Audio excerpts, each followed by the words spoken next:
one question which we ask to every artist we call in, like every goddamn artist, sports person, everyone who is coming in on a show. As a full-time b-boy, how do you earn and how are you managing your income?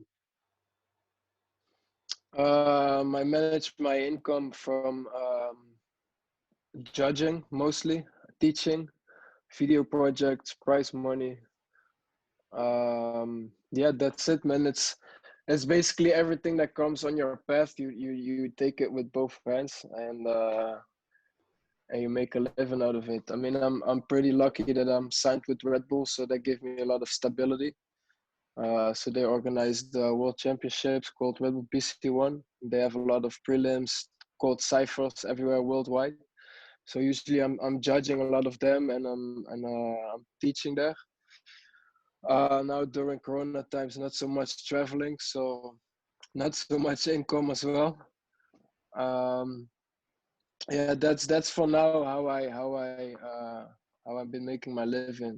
Exactly. As a full-time b-boy, surviving is quite difficult, and you are doing that as a full-time b-boy. So that's pretty great. That's Yes. the reason I asked you.